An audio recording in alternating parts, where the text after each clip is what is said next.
Hey everyone.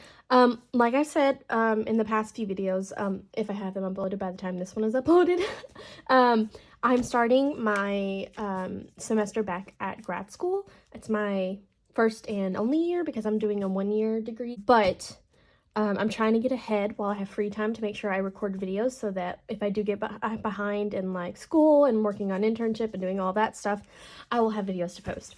So we're starting in Judges 15. We're probably going to do 16 and maybe a little bit of 17 if we get around to it. These are really simple notes anyway, so we probably will get into it. But for 15, it talks about Samson's wife, his first initial wife, and it talks about Samson's wife, and this is like the first girl he had a relationship with. This is not Delilah yet. This is the first original wife.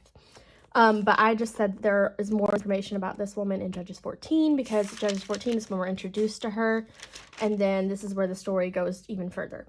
And then in verse 2 it says, and her father said, I really thought that you utterly hated her, so I gave her to your companion. Is her younger sister not more beautiful than she? Take her instead. Which, number one, that's kind of really rude that he said that the younger sister was more pretty. But that's not the note I have for it. The note I have for it is just a very simple, not very deep theological point. It just says this is why we don't make assumptions. Because like he assumed that Samson didn't want his wife anymore, and then he allowed another man to marry her. And obviously Samson did want to still be married to her, so just making assumptions is not the best thing to do. And then in verse 8 it says, and he struck them hip and thigh with a great blow, and he went down and stayed in the cleft of the rock Edom. And then the hip and thigh, that little thing, actually translates to like without mercy. It's kind of like a saying of that time. And I just pointed out that Samson, if you can't really tell throughout this, he kind of has anger issues. Like he gets very mad and then he wants to just like really hurt people as a result. So I just pointed out that Samson had anger issues. We also know that Peter does in the New Testament. And this just goes to show you that God can use anyone, even you, even though you think you might not be able to do anything for God or to talk to people about him or talk about the gospel, you can. And then we jump down to verse 16, which I actually made the mistake of highlighting this in purple, but then highlighting this in blue, but these do in fact go together. But it's just more information about Delilah.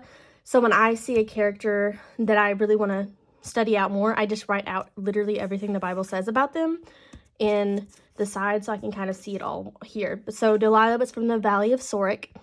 She was not loyal to Samson because she tried to get him to tell her secret of his strength, and then she tried to use that secret against him because the Philistine, they called them Philistine lords, so basically the people who were in charge and popular, wanted to basically make a deal with her and give her 1,100 coins each, silver coins each, to get her to give them the secret of his strength. Then they tried to use it against that, and then we all know that he eventually, did tell her the truth, and then his downfall happened. But she also tried every lie that Samson told her. So for like one example, he said that he was bound with rope that had never been used, he would lose all his strength. So when he said something, she would go and do it.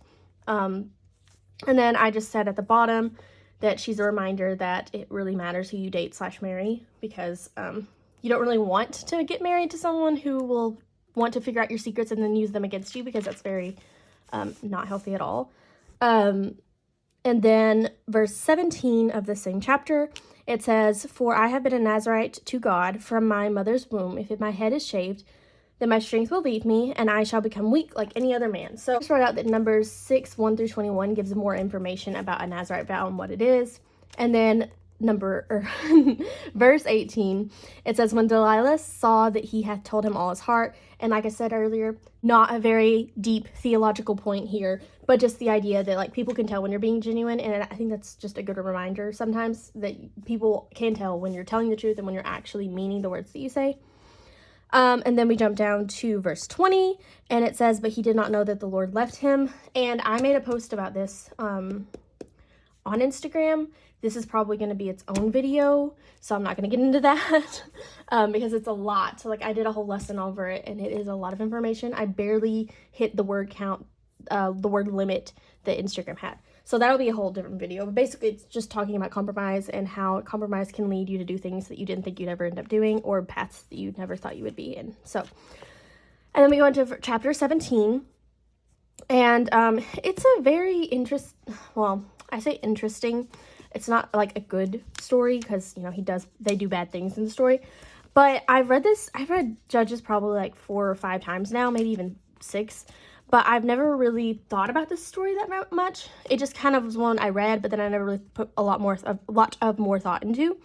And it just says, there was a man of the hill country of Ephraim whose name was Micah, and he said to his mother, the 1,100 pieces of silver, which, side note, that's exactly the amount that Delilah took for, like I said earlier, when they approached her about getting his secret, which is interesting. Completely off topic, though. The 1,100 pieces of silver that were taken from you, about which you uttered a curse, and also spoke in my ears. Behold, the silver is with me, I took it. And his mother said, blessed be my son by the Lord. He restored the 100, I'm not good with numbers, the 1,100 pieces of silver from my hand for my son, to make a carved image and a metal image. Now therefore I will restore it to you. So he restored the money to his mother, and his mother took 200 pieces of silver and gave it to the silversmith, who made it into a carved image and a metal image. And it was in the house of Micah.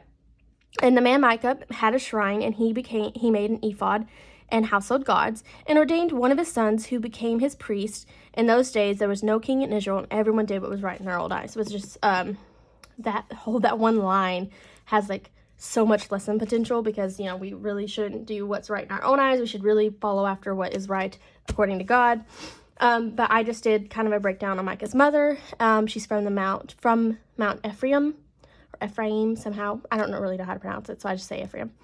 But she was the mother of Micah. She encouraged her son in breaking many of God's commandments and laws, because one, they made a false god, and then they got a priest to become a priest in their fake religion.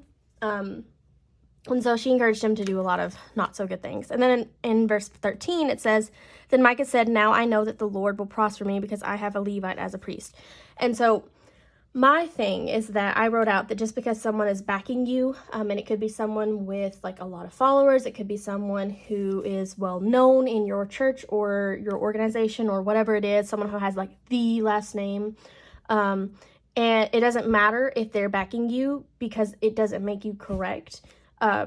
What you have to compare what you're talking about, what you're wanting to do, whatever it is, to the Bible. And if the Bible agrees with you, then you're correct. But you're not correct just because a lot of people agree with you, or like maybe a really important person agrees with you, because Micah, as we know, created his own false religion.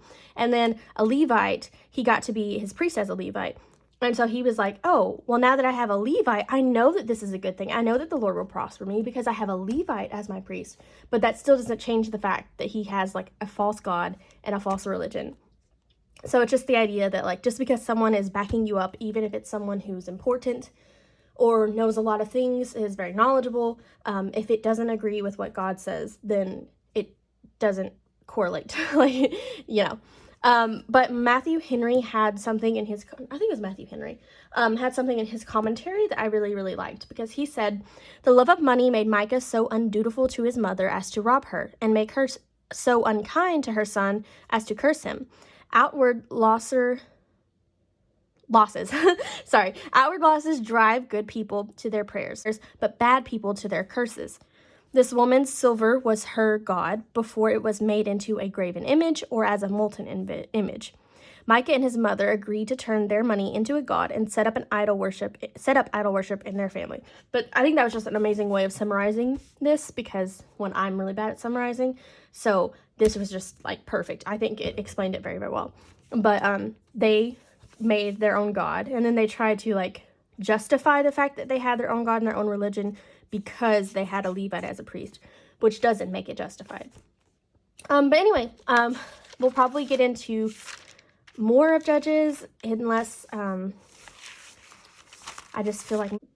But anyway, we'll probably get into more of Judges later, but for right now, I'm just going to stick with the 15, 16, 17 that is our Bible study for this video, and I'll try to make more, and I'll see you next time.